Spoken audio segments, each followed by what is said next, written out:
Good morning student, कैसे हैं आप लोग। आशा करते हैं कि अच्छे होंगे, सब अपने घरों में होंगे। चाणक्य स्टडी पॉइंट के इस यूट्यूब चैनल में आप सभी का स्वागत है। जैसा कि आप लोगों को पता है कि पिछले वीडियो में हम लोग टोटल 50 MCQ क्वेश्चन के बारे में डिस्कस किए थे और इस वीडियो में ये भी बताया गया था क्या कि आपको टोटल 1000 मैथ का MCQ क्वेश्चन करवाया जाएगा और ये मैट्रिक के लिए आपका एक रामबाण सिद्ध होगा, क्योंकि लगभग सवाल आपको यहीं से दिखाई देगा। तो इसीलिए आप हमारे चैनल से जुड़े रहे और आप अपने दोस्तों में इसे शेयर करें ताकि ये हमारे चैनल से जुड़ पाए। आप यकीन रखें कि मैट्रिक अगर आपका 17 फरवरी से स्टार्ट हो रहा है मैट्रिक का एग्ज़ाम, तो वहाँ तक जाते जाते हम लोग 1000 प्लस क्वेश्चन के बारे में डिस्कस करेंगे और ये टोटल MCQ क्वेश्चन होगा जो आपको बहुत ही ज़्यादा फ़ायदा करेगा। हमारे चैनल में डिस्क्रिप्टिव का भी पढ़ाई होता है, अर्थात 50 मार्क्स का जो आपका मेन डिस्क्रिप्टिव का क्वेश्चन होगा वहाँ पर भी डिस्कस कराया जाता है। तो आप जितना भी वीडियो डेली अपलोड होता है आप उसको देखा करें और उससे आप लाभ उठाएं। तो चलिए आज हम लोग दूसरा सेट को स्टार्ट करते हैं। इसमें टोटल 50 MCQ क्वेश्चन के बारे में डिस्कस करेंगे। तो देखिए यहाँ पे पहला सवाल है क्या कि संख्या रेखा पर प्रत्येक बिंदु प्रदर्शित करता है। तो आप लोगों को पता है कि संख्या रेखा पे प्रत्येक बिंदु एक वास्तविक संख्या को प्रदर्शित करता है। तो चलिए अब हम लोग दूसरे सवाल की ओर चलते हैं। दूसरा सवाल है क्या कि निम्नलिखित में से किस भिन्न का दशमलव प्रसार शांत होगा। तो इस ऑप्शन को अगर हम लोग देखें तो इसमें ऑप्शन नंबर सी सही होगा, क्योंकि हम लोग को पता है कि यदि किसी भिन्न के हर के गुणनखंड में 2 और 5 आ जाए या फिर दोनों आ जाए तब उसका दशमलव प्रसार शांत होगा।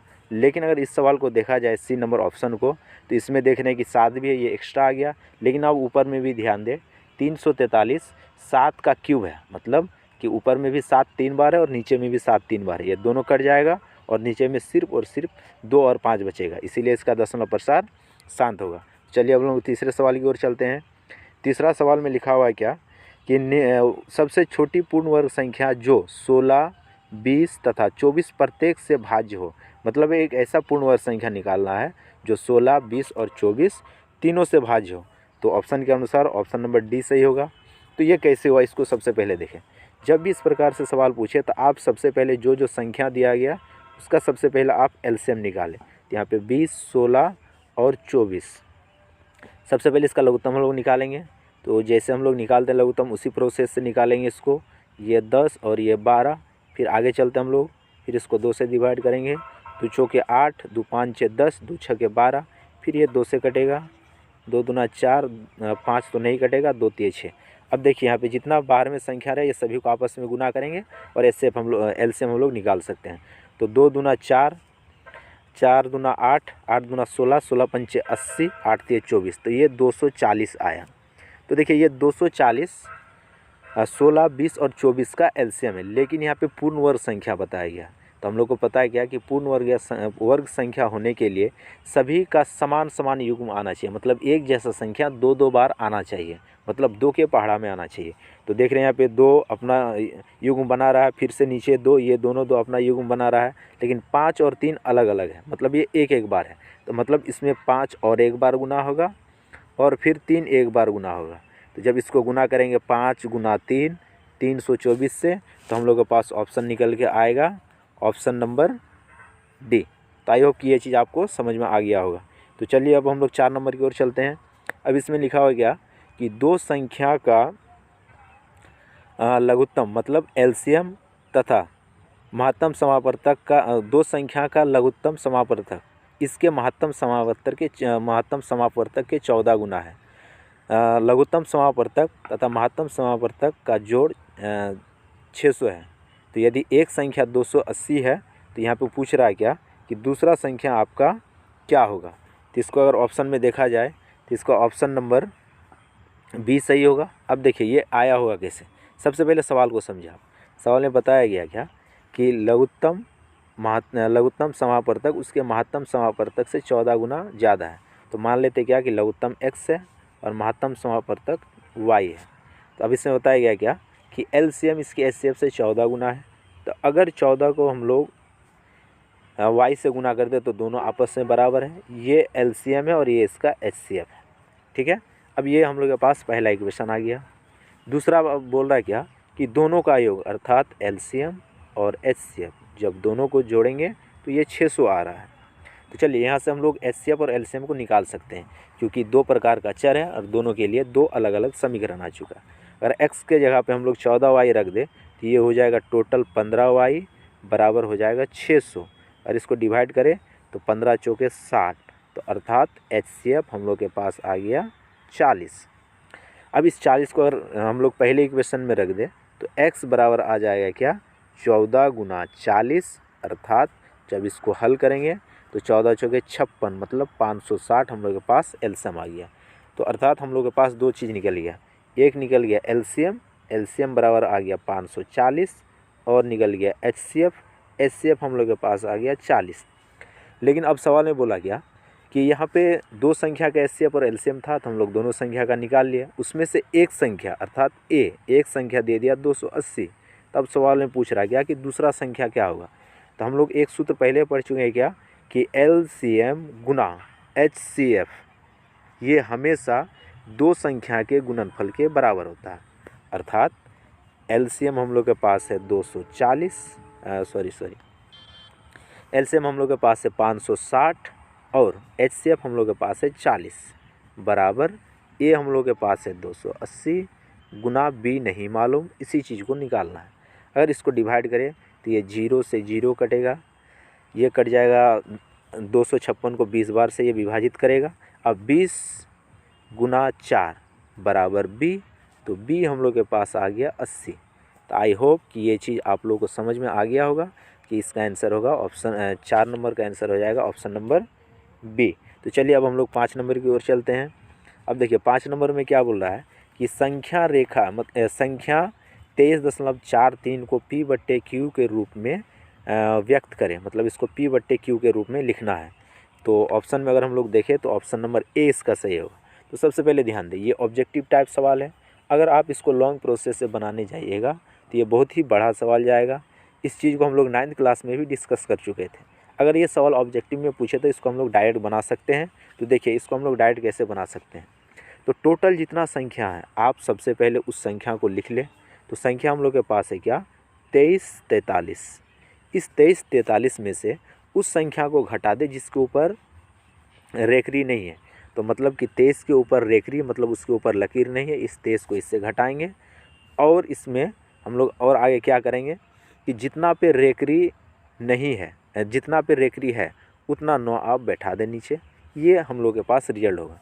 तो 2343 में से 23 को घटाएंगे तो 23 20 आएगा और बटे में 99 आएगा। तो इसीलिए हम लोग का ऑप्शन नंबर A सही हो जाएगा। तो आई होप कि ये आपको समझ में आ गया होगा। अब चलते हैं हम लोग 6 नंबर की ओर। अब 6 नंबर सवाल में बोल रहा है क्या कि यदि f(x) मतलब ये एक बहुपद दिया हुआ है, द्विघात बहुपद 2x² + 6x - 6 का शून्यक अल्फ़ा और बीटा हो तो इसमें से कौन सा संबंध सही है। तो इसमें अगर ऑप्शन में हम लोग देखें तो ऑप्शन A सही है। अब चलिए इसके बारे में हम लोग डिस्कस करते हैं सबसे पहले।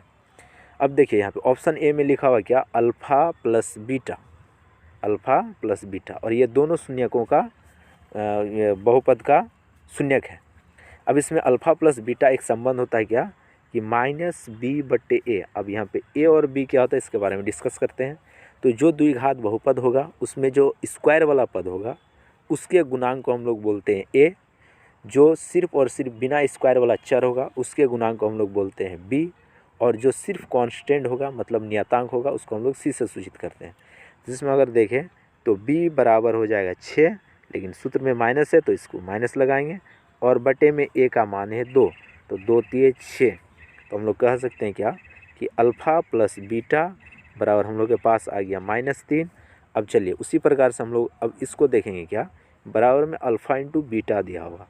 अब इसको हल करते हैं तो ये बराबर होता है c/a।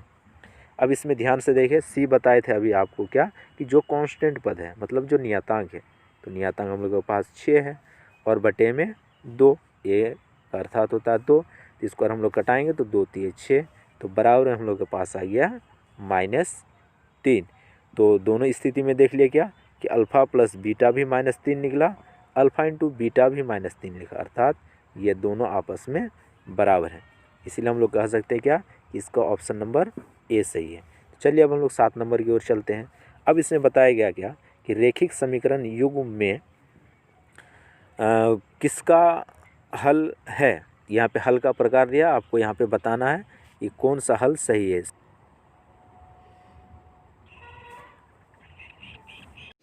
अब 7 नंबर सवाल को देखते हैं। इसमें लिखा हुआ क्या कि रेखिक समीकरण युग्म x बराबर 2y बराबर 5 तथा 3x प्लस 12y बराबर 10 का हल कैसा होगा।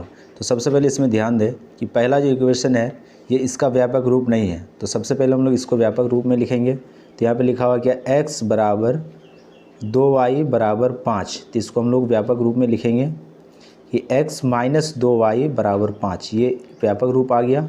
और दूसरा समीकरण 3x प्लस 12y बराबर 10। अब इसमें सबसे पहले हम लोग दोनों समीकरण का तुलना करेंगे। a1 बटे a2, अर्थात पहला समीकरण में जो x रहेगा उसके गुणांक में a1 1 है और नीचे में a2 3 बराबर पहला समीकरण का b1 माइनस 2, दूसरा समीकरण का b2 माइनस 12, अर्थात ये y के गुणांक में है, बराबर कांस्टेंट पद 5 है और दूसरा समीकरण का कांस्टेंट पद 10 है। दोनों को डिवाइड करें तो 2 6 के 12। लेकिन पहले ही देख रहे हैं क्या कि a1 बट्टे a2 बराबर नहीं है b1 बट्टे b2, तो हम लोग कह सकते हैं क्या कि इसका सिर्फ और सिर्फ एक ही हल है। अगर इस सवाल को ग्राफ में पूछा जाए तो ग्राफ इसका प्रतिच्छेद होगा और हल में पूछा जाए तो इसका सिर्फ एक ही हल होगा। चलिए अब हम लोग आगे सवाल की ओर देखते हैं। अब 8 नंबर सवाल में लिखा हुआ क्या कि निम्नलिखित में से कौन बहुपद नहीं है। तो अगर इसका आंसर का बात करें तो इसका ऑप्शन नंबर सी सही होगा, ये बहुपद में नहीं है। तो इसको हम लोग चेक कैसे करेंगे। तो एक चीज़ हम लोग पढ़े थे क्या बहुपद के परिभाषा में कि यदि किसी भी चर का घात धनात्मक पूर्णांक हो तब वो बहुपद होगा, अगर वो उसके चर का घात धनात्मक पूर्णांक नहीं है तो वो बहुपद के गिनती में नहीं आता है। तो ये होता है द्विघात बहुपद का व्यापक रूप।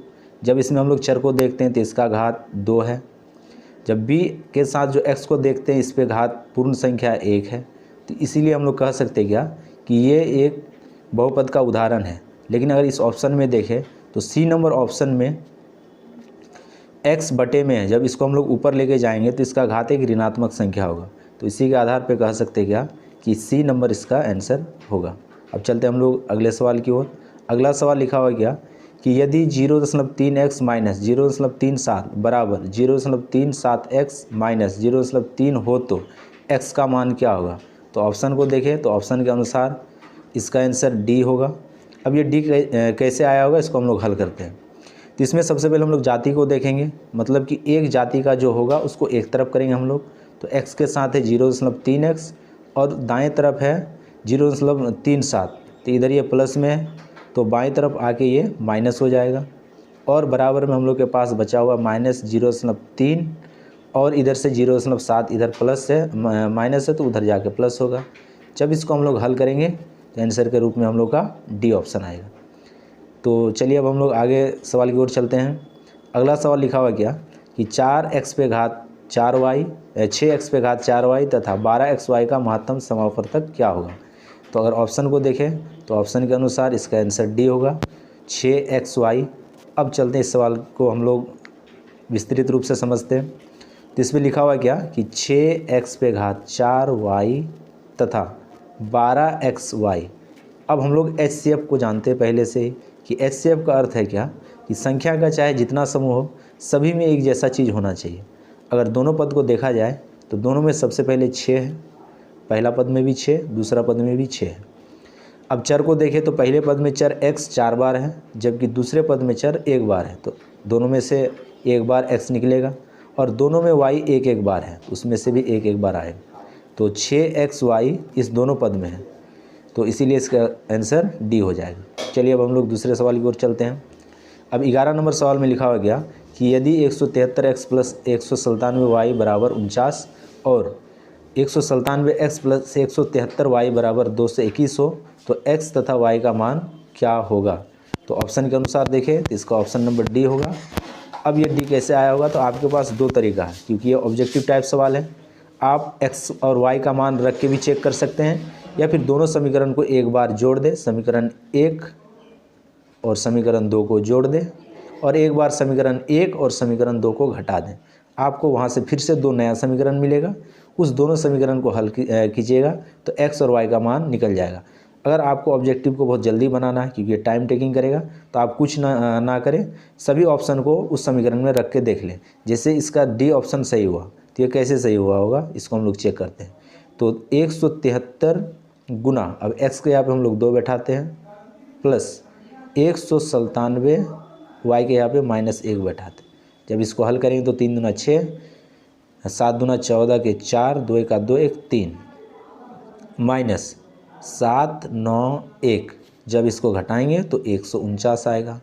तो इसी के आधार पे हम लोग कह सकते हैं क्या, फिर उसी प्रकार से समीकरण 2 को भी चेक करेंगे, बराबर में इसका आना चाहिए 221। तो इसी के आधार पे कह सकते हैं क्या कि इसका ऑप्शन नंबर डी सही होगा। ये टाइम का भी बचत किया और ये जल्दी आंसर निकल गया इसका। अब चलते हैं हम लोग 12 नंबर की ओर। इसमें लिखा हुआ क्या कि यदि द्विघात समीकरण ax² - 4ax + 2a + 1 = 0 का मूल समान हो तो a का मान क्या होगा। तो ऑप्शन के अनुसार देखा जाए तो इसका ऑप्शन नंबर बी सही होगा। अब चलिए इसको हम लोग हल करते हैं, कैसे भी आया। तो सबसे पहले बता दिया गया कि इसका दोनों मूल समान है, क्योंकि द्विघात समीकरण है तो इसका 2 मूल निकलेगा। तो अर्थात हम लोग कह सकते हैं क्या कि d = 0, तब दोनों मूल समान होता है। तो d का अर्थ होता है क्या, b² - 4ac = 0।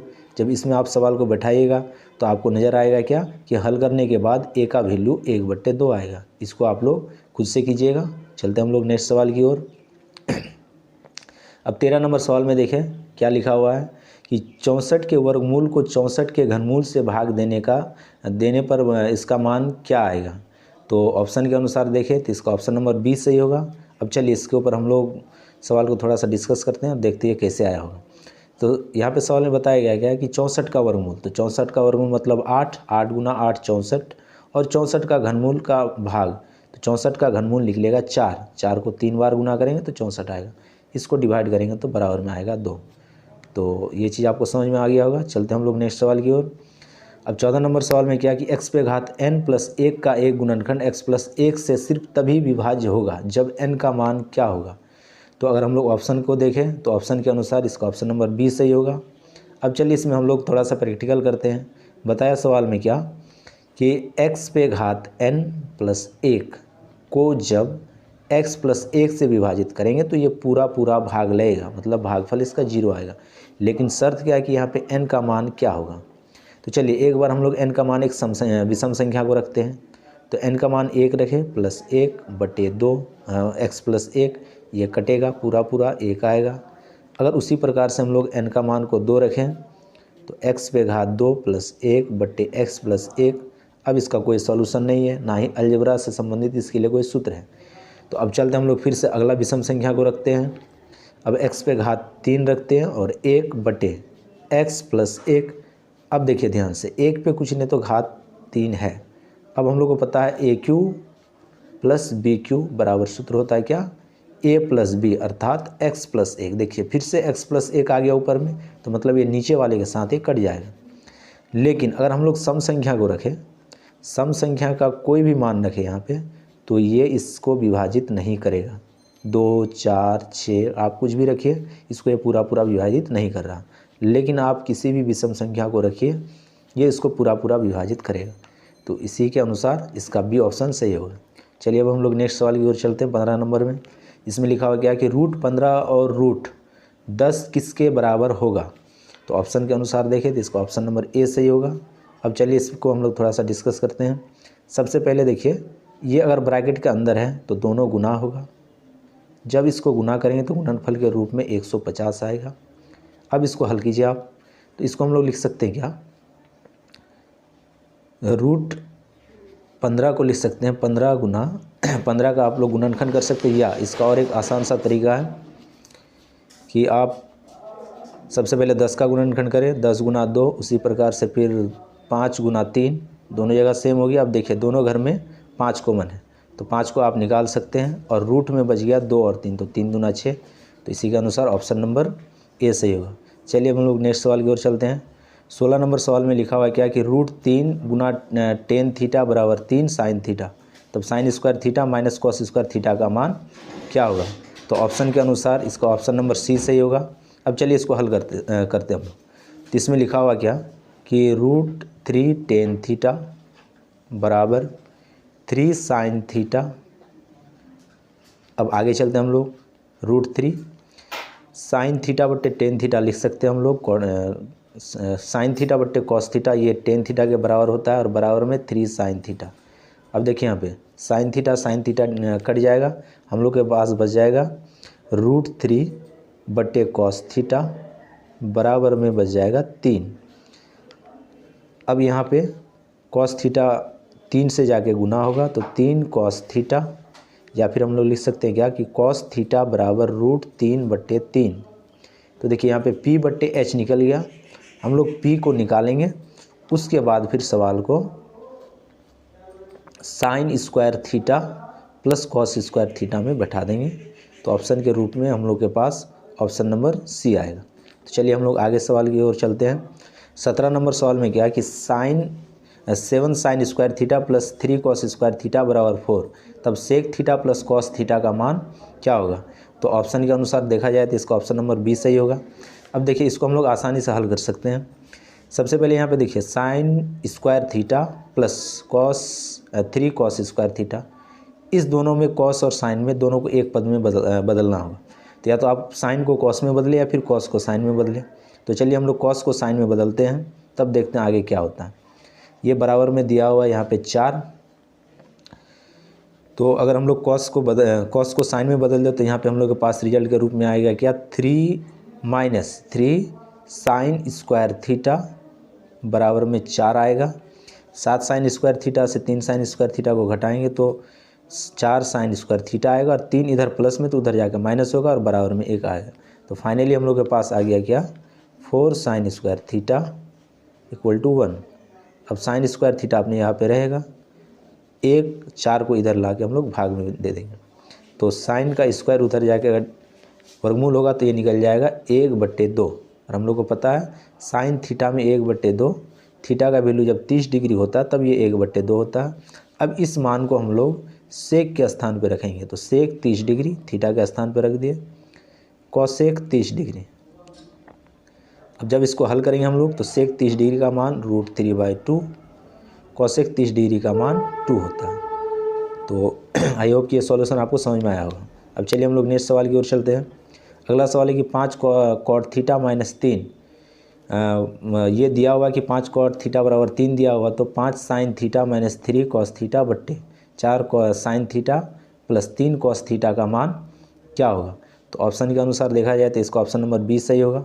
अब चलिए इस सवाल को हम लोग आसानी से बनाएंगे, क्योंकि और इसका सारा प्रोसेस करके बनाएंगे इस सवाल का।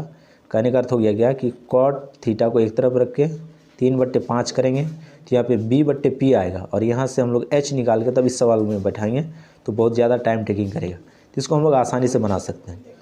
अब सबसे पहले जिसका मान निकालने के लिए बोला उसको हम लोग देखते हैं। यहाँ पे बता दिया क्या, सबसे पहले हम लोग कॉट थीटा का मान लिख सकते हैं क्या 3/5, ये तो कन्फर्म है।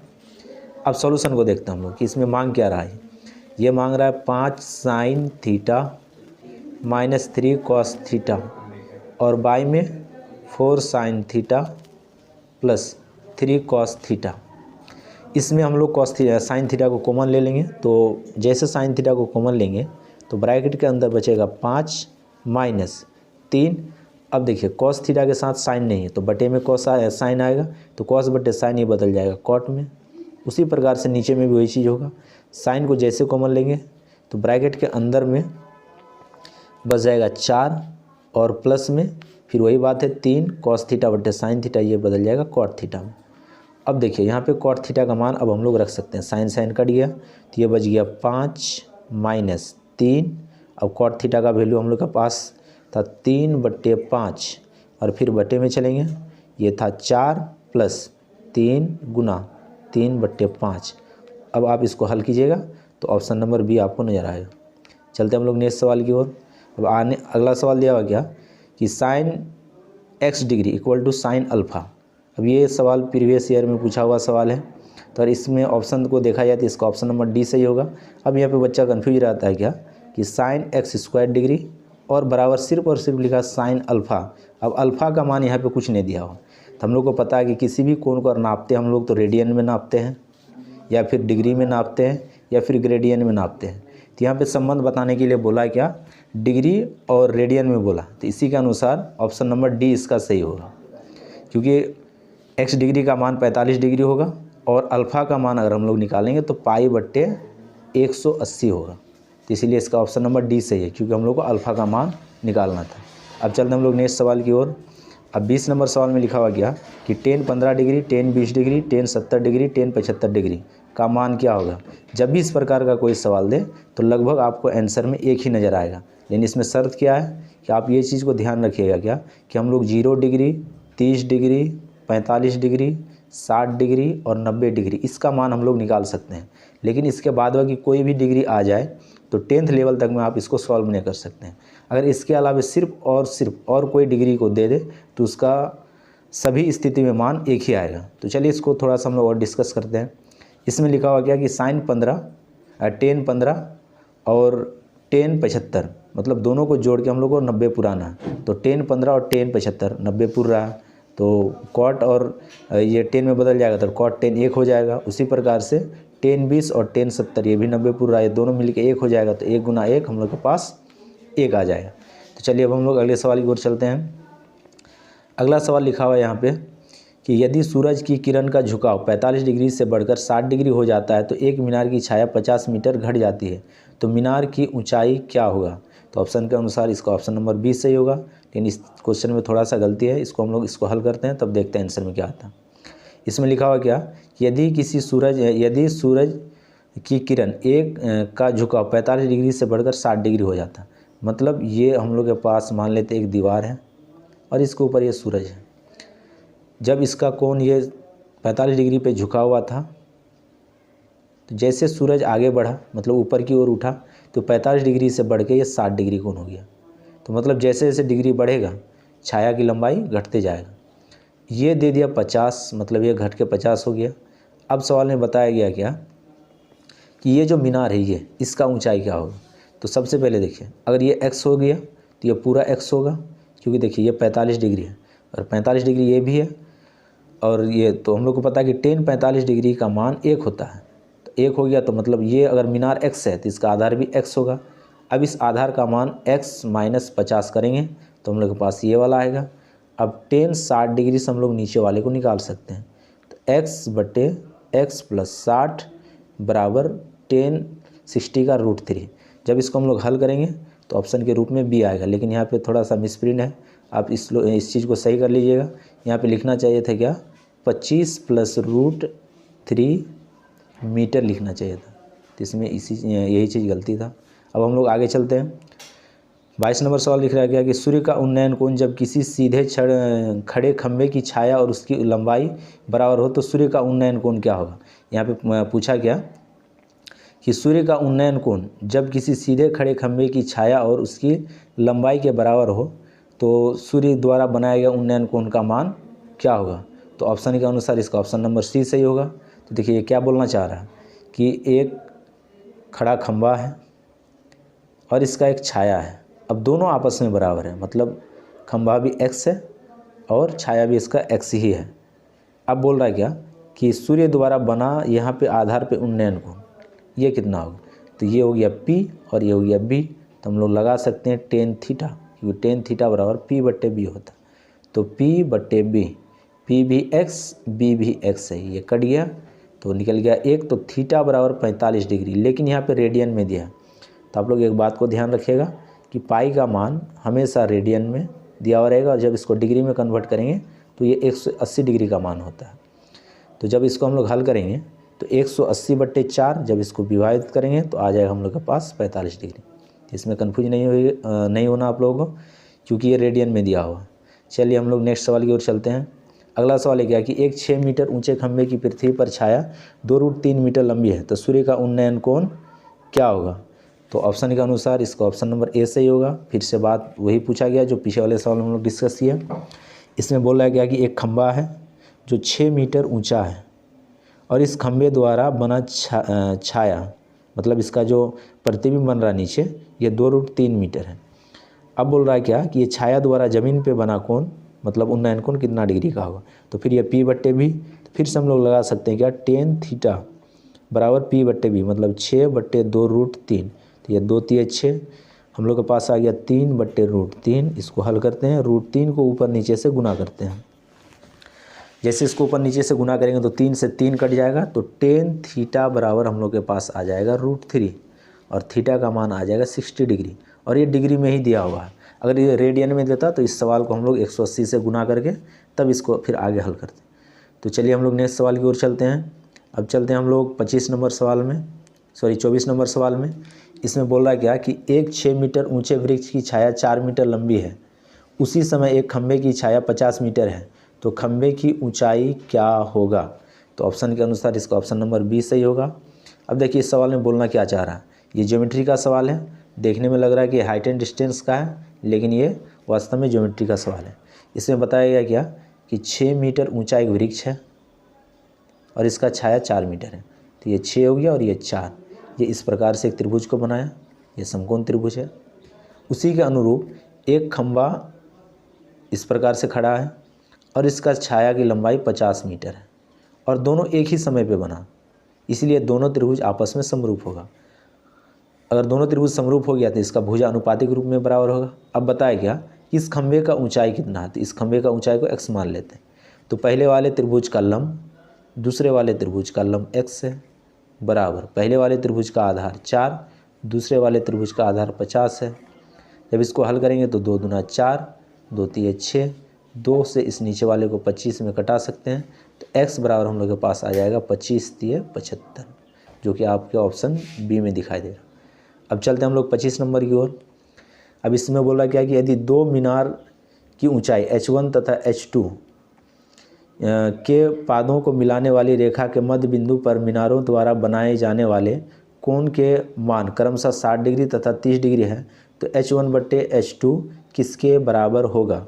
तो ऑप्शन के अनुसार इसका ऑप्शन नंबर ए सही होगा। अब चलिए इस सवाल को हम लोग देखते हैं, इसमें बोलना क्या चाह रहा है। ये बोला गया कि यदि दो मीनार ऊंचाई h1 तथा h2 के पादों को, मतलब ये मीनार h1 है और इसके जस्ट सामने एक मीनार है h2 के पाद, मतलब यहाँ से ये बना रहा है 60 डिग्री का कोण और इस मीनार से बना रहा है ये 30 डिग्री का कोण, ये हम लोग के पास इमेज है। अब बोल रहा है क्या कि दोनों के ऊंचाई का अनुपात क्या होगा? तो हम लोग निकाल सकते हैं, इस त्रिभुज से निकाल सकते हैं h2 और इस त्रिभुज से निकाल सकते हैं h1, तो फाइनली हम लोग के पास आएगा 3:1। आप इसको ट्राई कीजिएगा, इसका आंसर आपके पास आ जाएगा। अब चलते हैं हम लोग 26 नंबर की ओर। इसमें बोला क्या कि सरल रेखाएं x बराबर 2 तथा y बराबर -2 है, एक दूसरे के लंबवत, मतलब एक दूसरे पे परपेंडिकुलर होगा, एक दूसरे के समानांतर, एक दूसरे के ना तो समानांतर ना ही लंबवत, और डी में निष्कर्षण से कुछ नहीं कहा जा सकता, मतलब इसका निष्कर्षण नहीं निकल सकता। तो ऑप्शन के अनुसार देखें तो इसका ऑप्शन नंबर ए सही होगा। देखिए इसमें क्या बताया कि ये हम लोग के पास एक चतुर्थांश है। अब इसमें देखिए x का मान -2, x का मान +2, मतलब इधर 1 2, यहाँ पे हम लोग 2 को बैठा सकते हैं, और y का मान -2, तो मतलब हम लोग नीचे आ सकते हैं -2। तो ये किसको प्रदर्शित करेगा? अगर यहाँ पे एक लकीर खींचेंगे तो इस प्रकार से जाएगा, और यहाँ से एक लकीर खींचेंगे ये -2 से, तो इस प्रकार से जाएगा। तो देखिए एक दूसरे को ये 90 डिग्री पे कट कर रहा है, इसलिए हम लोग कह सकते हैं क्या कि ये एक दूसरे को लंबवत प्रतिच्छेद करेगा। तो इसी के अनुसार ऑप्शन नंबर ए सही है। अब चलते हैं हम लोग 27 नंबर की ओर। अब इसमें बता रहे हैं क्या कि एक निर्देशांक बिंदु दिया हुआ यहाँ पे, ए का मान दे दिया 0,1, बी का मान 0,5 तथा सी का मान 3,4 से त्रिभुज जो बनेगा उसका क्षेत्रफल क्या होगा? तो ऑप्शन के अनुसार देखा जाए तो इसका ऑप्शन नंबर सी सही होगा। देखिए इस सवाल को आप तभी बना सकते हैं जब आपको सूत्र याद हो। तो हम लोग को पता है क्या, निर्देशांक ज्यामिति में जब त्रिभुज का क्षेत्रफल निकालते थे तो ये होता था 1/2 x1 bracket y2 - y1 y3 plus फिर x2 ब्रैकेट y3 - y1 फिर plus x3 bracket y1 - y2। अगर ये सूत्र आपको याद है तो इसका आंसर आप निकाल सकते हैं। यहाँ पे देखिए x1 x2 और x3 दिया हुआ, y1 y2 y3 दिया हुआ, आप इसमें बैठाइएगा तो आपको आंसर नज़र आएगा। तो इसको आप खुद से सॉल्व कीजिएगा। अब चलते हैं हम लोग नेक्स्ट सवाल की ओर। अब देखिए 28 नंबर सवाल लिख रहा गया कि त्रिभुज का क्षेत्रफल जिसके शीर्ष -4 0, दूसरा शीर्ष 0,3, तीसरा शीर्ष 0,0 हो, तो इसका क्षेत्रफल क्या होगा? तो सेम पीछे वाले सवाल का ये एग्जाम्पल है, तो आप इसको भी आसानी से बना सकते हैं। तो ऑप्शन के अनुसार इसका आंसर ऑप्शन नंबर सी हो जाएगा। आप त्रिभुज के क्षेत्रफल में बैठाए, इसका आंसर निकल आया। अब चलते हम लोग 29 नंबर सवाल में। इसमें लिख रहा गया कि उस बिंदु का नियामक को नियमक जो बिंदु 1,1 तथा 2,3 को जोड़ने वाली रेखाखंड को 2:3 के अनुपात में विभाजित करती है। तो ऑप्शन के अनुसार इसका ऑप्शन नंबर ए सही होगा। अब देखिए इसमें क्या बोल रहा है, बोल रहा है क्या कि एक रेखा है जिसका नियामक दिया हुआ है, यहाँ पे ए बिंदु और यहाँ पे बी बिंदु, इसका दे दिया 1,1 जबकि इसका दे दिया 2,3। और देखिए इसके बीच में कहीं एक बिंदु आया होगा P और ये इसको 2:3 के अनुपात में विभाजित कर रहा है। तो अब सवाल यह है क्या कि इस बिंदु का निर्देशांक क्या होगा। जैसे इस बिंदु का निर्देशांक है, बी बिंदु का भी निर्देशांक है, तो उसी प्रकार से पी बिंदु का निर्देशांक क्या होगा। तो हम लोग एक चीज़ पढ़ें क्या कि ये विभाजन सूत्र से बनेगा। तो विभाजन सूत्र बराबर m1x2 प्लस m2x1 बटे m1 प्लस m2, अब यहाँ पे कोमा m1y2 प्लस m2y1 और बटे में m1 प्लस m2। आप इसमें बैठाइएगा, आंसर आ जाएगा आपका। देखिए m1 अनुपात m2 ये दिया हुआ है 2:3, उसके बाद x1 और x2, y1 और y2 1,1 और 2,3 के रूप में दिया हुआ है। तो चलिए अब हम लोग नेक्स्ट सवाल की ओर चलते हैं। अब देखते हैं 30 नंबर सवाल में कि बिंदु -3,4 किस चतुर्थांश की मूल बिंदु से दूरी क्या होगा। तो ऑप्शन के अनुसार और ऑप्शन देखें तो ऑप्शन नंबर डी सही होगा। तो अब देखिए ये मूल बिंदु से पूछा है, मतलब ये हम लोग के पास चतुर्थांश है, ये मूल बिंदु होता है। यहाँ से एक रेखा खींचाई इस प्रकार से और मान लेते हैं यहाँ पे एक ए बिंदु है जिसका निर्देशांक -3,4 दे दिया और इस मूल बिंदु का 0,0 होता है। तो मूल बिंदु के लिए हम लोग के पास डायरेक्ट सूत्र होता है क्या, x² प्लस y²। डायरेक्ट इसमें बैठाएंगे तो -3 का स्क्वायर 9, 4 का स्क्वायर 16, इसी का रूट निकालेंगे तो ये आ गया 25 रूट। अब देखिए यहाँ पे +-5 आया और ऑप्शन में दोनों देता, प्लस और माइनस तो दोनों सही होता, लेकिन ऑप्शन में सिर्फ और सिर्फ प्लस में 5 दिया, इसलिए ऑप्शन नंबर डी हम लोग का सही होगा। अब चलते हम लोग नेक्स्ट सवाल की ओर।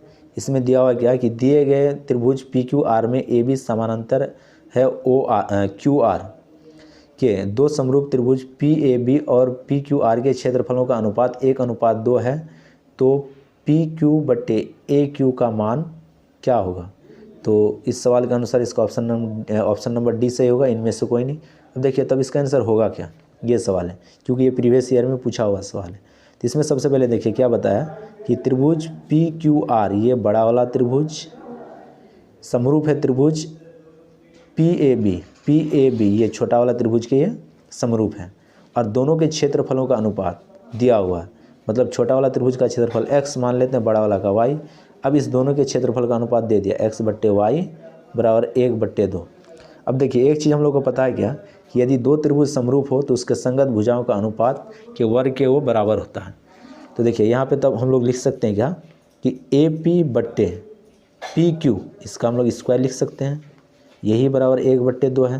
तो मतलब फाइनली AP/PQ हम लोग के पास आ गया 1/√2। अब हम लोग से पूछा क्या कि PQ/AQ का मान क्या होगा, तो PQ का मान तो √2 आ गया हम लोग के पास, ठीक है, नीचे में है।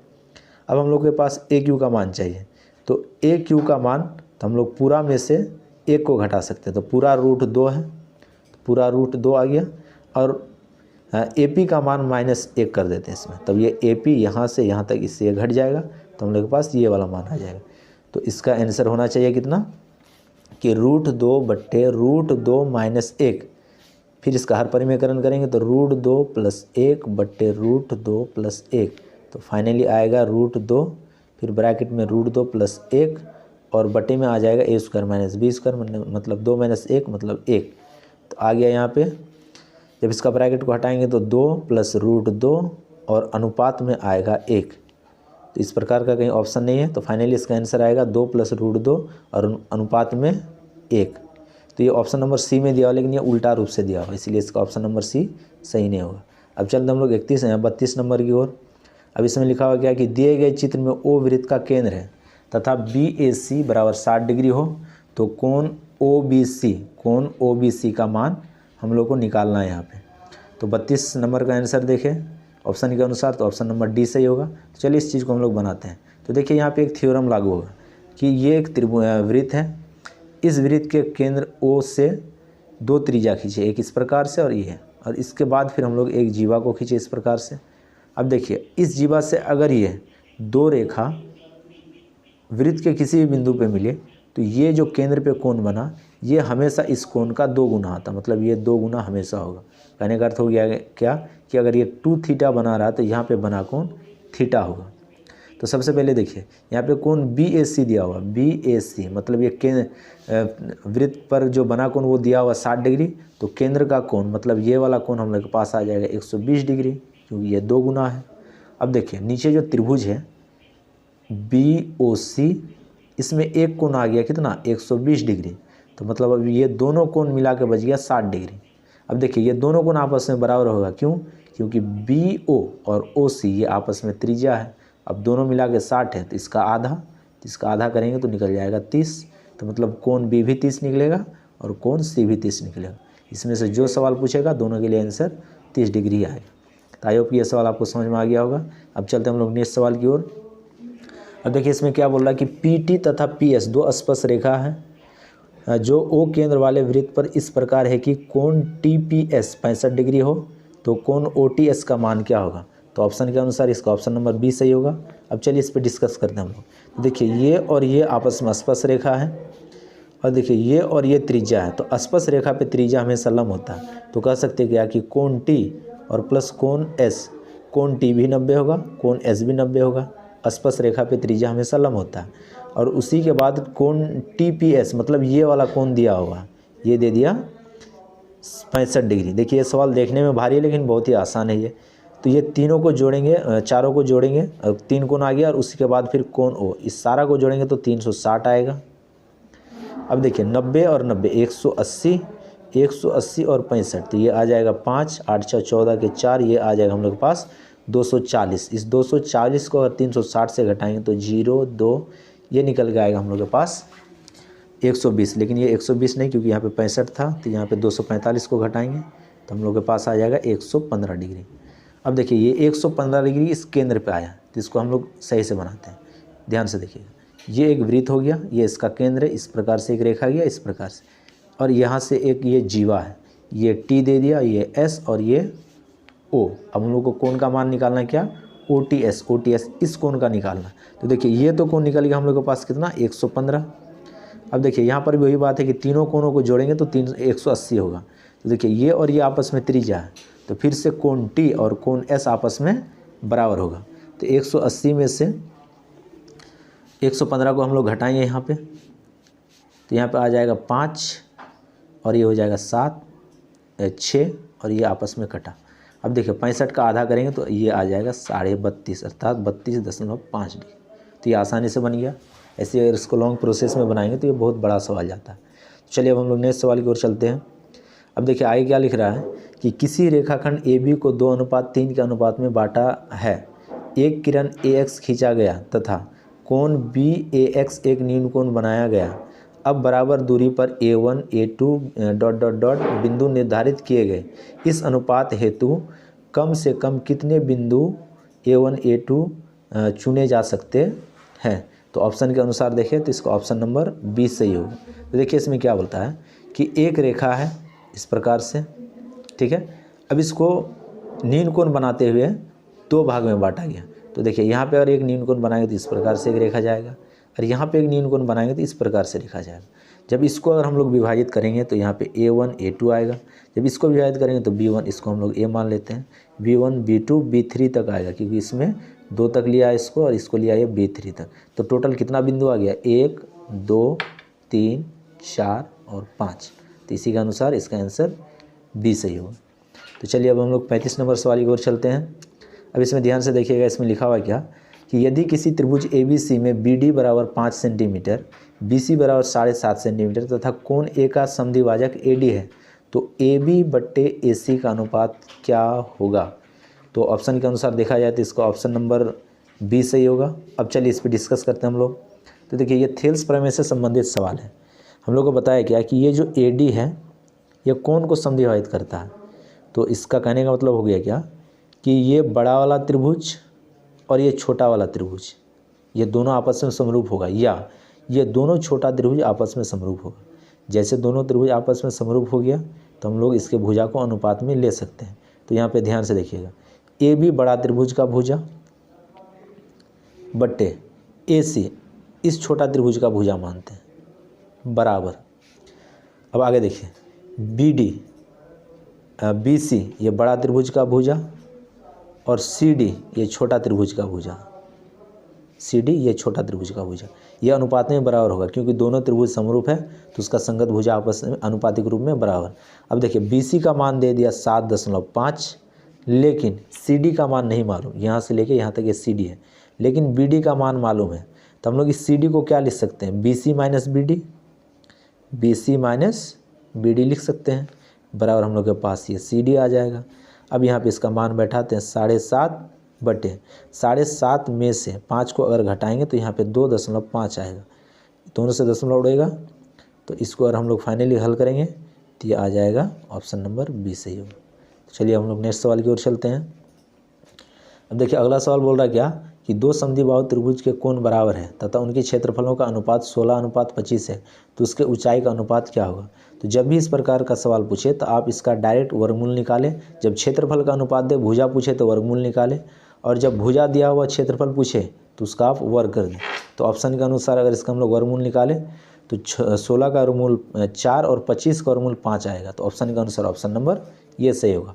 तो देखिए, ये अगर थियोरेटिकली अगर हम लोग बनाएंगे तो बहुत लॉन्ग प्रोसेस है, लेकिन आपको सिर्फ ऑब्जेक्टिव को सही करना है और ये बहुत कम समय बनेगा।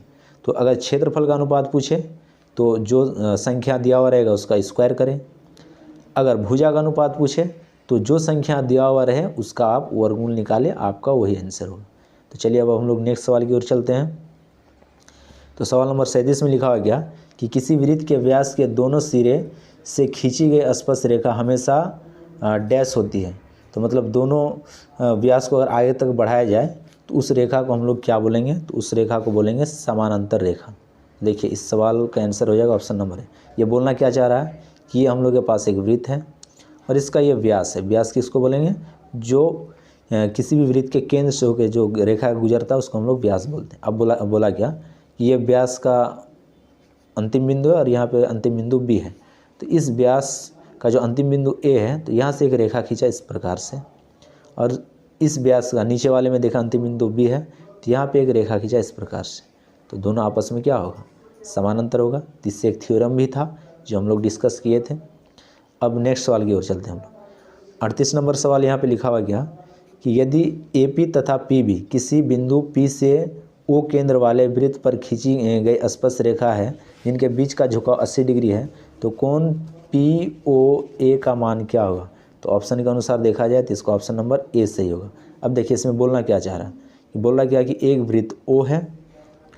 अब इसमें बोला है क्या कि PA और PB किसी बाह्य बिंदु P से O केंद्र वाले वृत्त पे स्पर्श रेखा, मतलब P कहीं बाहर बिंदु है तो यहाँ से एक स्पर्श रेखा खींचा AP और फिर यहाँ से इसको मिलाया BP। अब देखिए, यहाँ से फिर इस केंद्र को मिलाया इस प्रकार से। अब इस सवाल में बोला गया क्या कि कोण POA मतलब इसको इस प्रकार से मिलाया, इसका मान पूछा। तो ये बहुत आसान है, जैसे इस प्रकार से इस रेखा को खींचेंगे तो ये कोण आधा हो जाता है। तो ये कोण पहले से हम लोग के पास दिया हुआ 80 डिग्री, तो ये अब हो जाएगा 40 डिग्री। अब देखिए, ये तो 90 डिग्री होगा क्योंकि स्पर्श रेखा पे त्रिज्या हमेशा लंब होता है। तो अब देखिए, ये त्रिभुज त्रिभुज AOP में तो ये हो गया 90 और ये हो गया 40। तीनों कोण को जोड़ेंगे तो 180 होना चाहिए। तो मतलब यहाँ पे कोण क्या आना चाहिए, AOP बराबर 180। जब इस तीनों को जोड़ेंगे तो 9 और 4 13, मतलब 130 प्लस कोण AOP बराबर 180। जब इसको घटाएंगे 180 में से 130 को घटाएंगे तो हम लोग के पास आ जाएगा 50 डिग्री। तो आई होप कि यह सवाल आपको समझ में आ गया होगा। चलिए हम लोग 39 नंबर की ओर चलते हैं। इसमें लिखा हुआ गया कि दिए गए चित्र में यदि PA बराबर 8 सेंटीमीटर, PD बराबर 4 सेंटीमीटर, CD बराबर 3 सेंटीमीटर हो तो AB का मान क्या होगा। तो ऑप्शन के अनुसार देखा जाए तो इसका ऑप्शन नंबर डी सही होगा। चलिए देखिए, इस सवाल में कुछ पॉइंट है, आप इसको सिर्फ समझें, सवाल का आंसर अपने आप आएगा। देखिए, अगर कोई वृत्त है और उसका दो प्रतिच्छेदी रेखा किसी बाह्य बिंदु P से आके अंदर में मिल रहा है तो ये 2 प्रतिच्छेदी रेखा हो गया, ये ए पी बी ए और यहाँ पे ये सी डी और यहाँ पे सी। तो यहाँ पे डायरेक्ट आप याद रखिएगा क्या कि P A Guna A B, मतलब ये पूरा रेखा और ये अंदर वाला भाग जो जीवा है ये हमेशा बराबर हो जाएगा क्या, पी सी गुना सी डी, मतलब ये पूरा और इसके अंदर वाला भाग। अब इसको बराबर कर दीजिए, रिजल्ट आ जाएगा। तो देखिए यहाँ पे पी ए दे दिया 8 गुना, अब देखिए ए बी सवाल में निकालने के लिए बोला, तो ए बी को हम लोग ऐसे लिख के छोड़ते हैं, बराबर पी सी लेकिन दिया हुआ नहीं, लेकिन पी सी हम लोग निकाल सकते हैं। तो पी डी जोड़ डी सी, तो पी डी जोड़ डी सी से हम लोग इसको निकाल सकते हैं। तो पी डी 4 दिया हुआ, डी सी 3 दिया हुआ, तो 4 3 ये 7 आ गया, और गुना सी डी दिया हुआ 3। अब इसको हम लोग हल करेंगे। अब देखिए 7 3 21/8, अब इसको डिवाइड कीजिए, 8 चौके 32, सॉरी यहाँ पे थोड़ा सा गलती हो रहा है, 4 और 3 को हम लोग जोड़ेंगे तो 4 पी डी हम लोग के पास है 4 और सी डी हम लोग के पास है 3, तो 4 3 7, और पी हम लोग के पास है 8।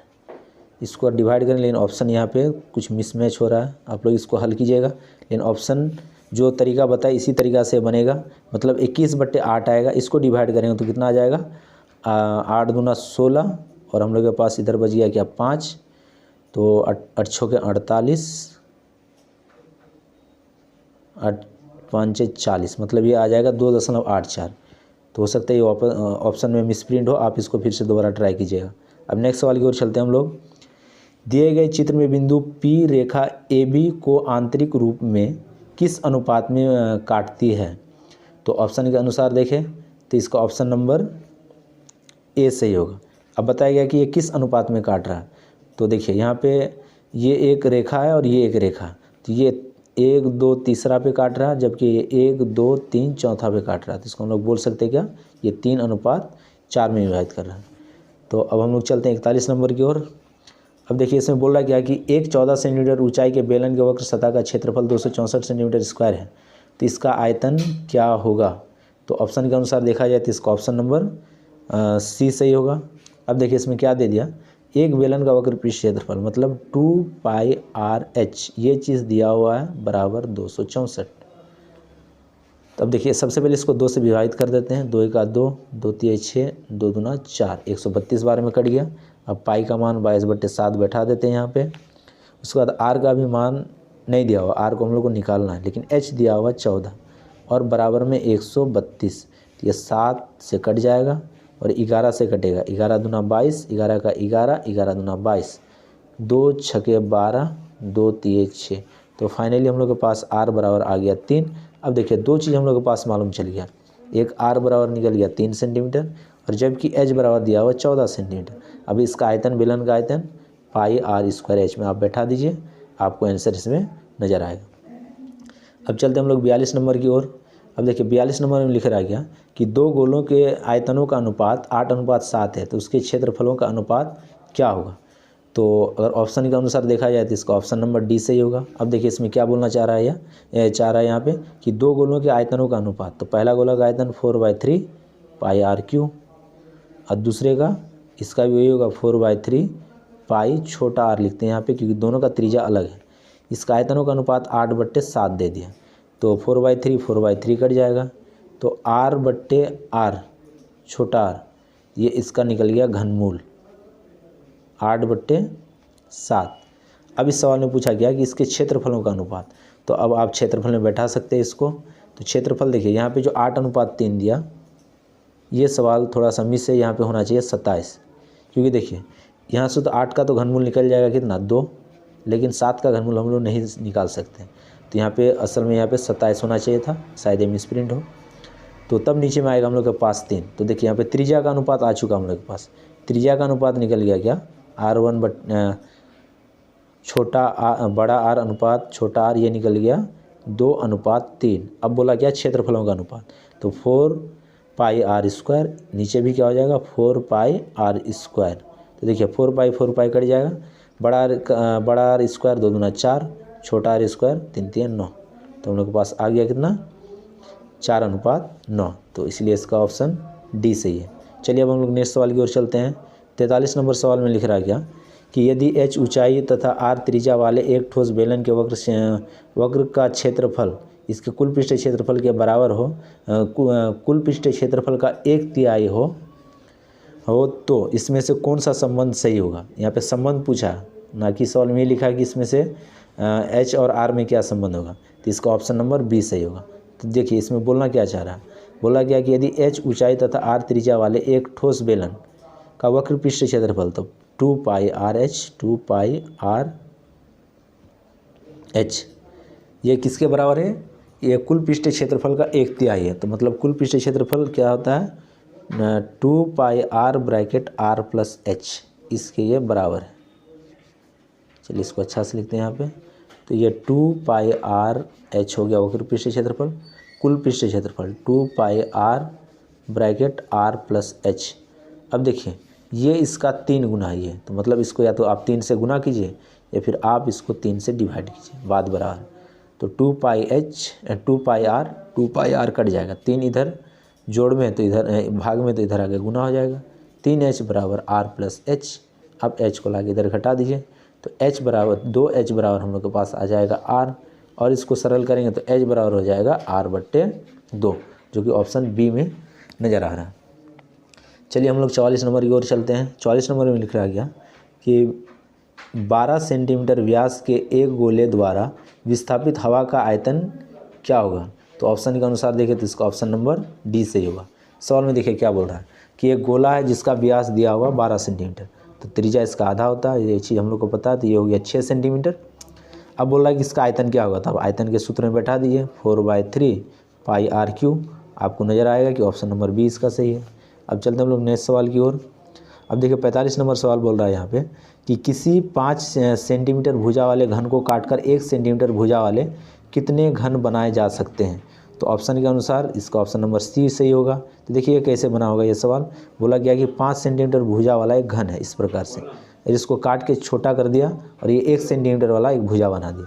तो पहले घन का आयतन बट्टे छोटे वाले घन का आयतन, तो इसका हो जाएगा 125/1 बराबर हम लोग के पास आ जाएगा 125। तो कह सकते हैं क्या, इसका ऑप्शन नंबर बी सही है। अब चलते हैं हम लोग 46 नंबर की ओर।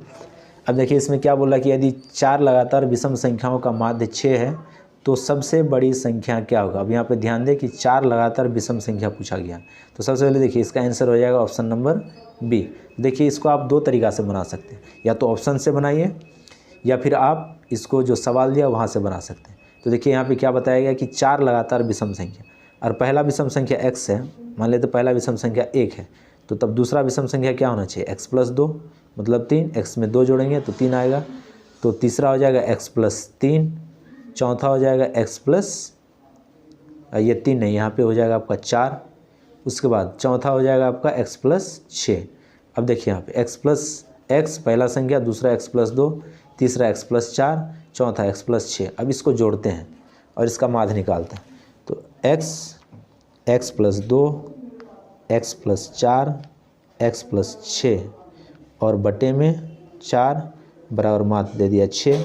अब देखिए 1 2 3 4, 4x हो गया यहाँ पे, प्लस 2 और 4 6, 6 6 12 बराबर 6 गुना 4, 6 जो 24, तो 4x बराबर आ गया 12, 4 3 निकल गया 12, तो मतलब x का वैल्यू आ गया 3। लेकिन हम लोग को निकालना बड़ा संख्या, तो बड़ा संख्या कितना है x+6, 6 और 3 कितना हो गया 9। अगर इसमें छोटा संख्या पूछता तो 3, बड़ा संख्या हो गया 9। तो अब दोनों बात को ध्यान रखिएगा। अब चलते हैं हम लोग 47 नंबर की ओर। अब इसमें बोला गया क्या कि 6 4 3 6 4 3 4 6 5 तथा x का बहुलक क्या होगा। तो इसमें हम लोग को पूछा गया कि इसका बहुलक क्या होगा, तो इसका ऑप्शन नंबर बी सही होगा। अब देखिए यहाँ पे हम लोग को पता है क्या कि बहुलक किसे कहते हैं, तो जो संख्या सबसे अधिक बार आएगा उसे हम लोग बहुलक कहते हैं। तो इसमें देखिए 4 सबसे अधिक बार आया है, 4 अगर हम लोग गिने तो 4 1 2 3, 3 बार 4 आया है। अब देखिए 6 को गिनेंगे तो 1 2 3, 6 भी 3 बार आया। तो अगर ये x का मान फिर से 6 हो जाए तो मतलब तब दोनों हो जाएगा। लेकिन देखिए अगर 3 को गिने तो 3 1 2, 3 2 ही बार है, और x का मान अगर हम लोग 3 भी रखेंगे तो भी ये 4 से कम ही होगा। उसी प्रकार से अगर हम 5 को देखें तो 5 एक बार ही है, तो x का मान अगर हम लोग 5 भी रखेंगे तो 2 बार ही आएगा। तो बहुलक हम लोग सीधा पढ़ें क्या, जो संख्या सबसे अधिक बार होगा वो बहुलक। तो 4 4 बार है, 6 भी 4 बार है, 3 बार है, लेकिन अगर x के यहाँ पे अगर हम लोग 6 बैठा दें तो ये भी 4 बार पूर जाएगा। तो ऑप्शन के अनुसार तब ऑप्शन नंबर बी सही होगा, सिर्फ इसका 4 आंसर नहीं हो सकता। अब चलते हम लोग 48 नंबर की ओर। अब देखिए इसमें क्या लिख रहा है कि 3 सही सिक्के उछाल जाते हैं तो कम से कम 2 हेड आने की प्रयत्ता क्या होगा। तो ऑप्शन के अनुसार इसका ऑप्शन नंबर बी होगा। 3 सिक्कों का आप उछालिएगा तो हेड हेड टेल, या फिर तीनों में टेल तीनों में हेड, इस प्रकार सब निकालिएगा तो कुल परिणाम आपके पास 9 आएगा। और कम से कम ऐसा 3 संख्या होगा जिसमें 3 सतह ऐसा आएगा जिसमें हेड नज़र आएगा। तो 3 3 9 हम लोग के पास आ गया 1/3। तो आप सबसे पहले इसमें कुल परिणाम निकालें तो कुल परिणाम 9 आएगा।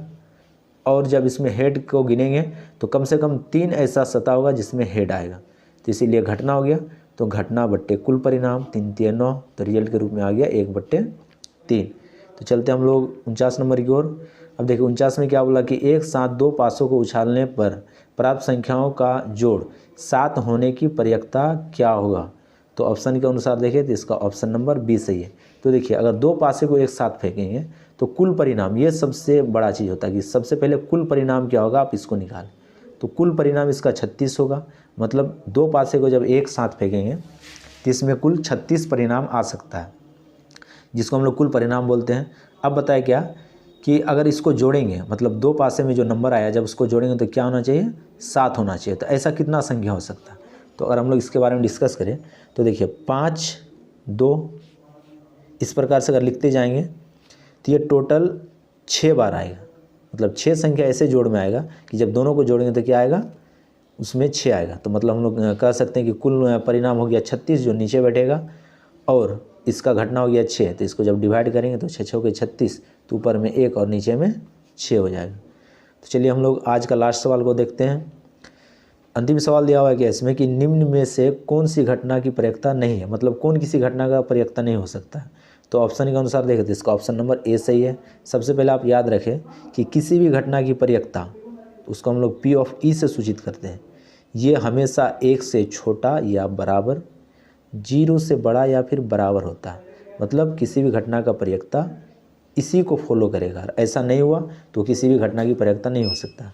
जैसे देखिए ऑप्शन ए, ये 1 से बड़ा हो गया तो ये प्रयत्ता हो ही नहीं सकता किसी का। ऑप्शन बी 0.5 जो 0 से बड़ा है लेकिन 1 से छोटा, तो ये घटना की प्रयत्ता है।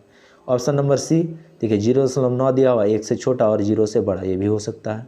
ऑप्शन नंबर डी ये देखिए ये 0 से बड़ा और 1 से छोटा, तो ये भी घटना की प्रयत्ता हो सकता है। तो आप सिर्फ इतना याद रखें कि किसी भी घटना की प्रयत्ता 0 से बड़ा या फिर बराबर, 1 से छोटा या फिर बराबर होता है।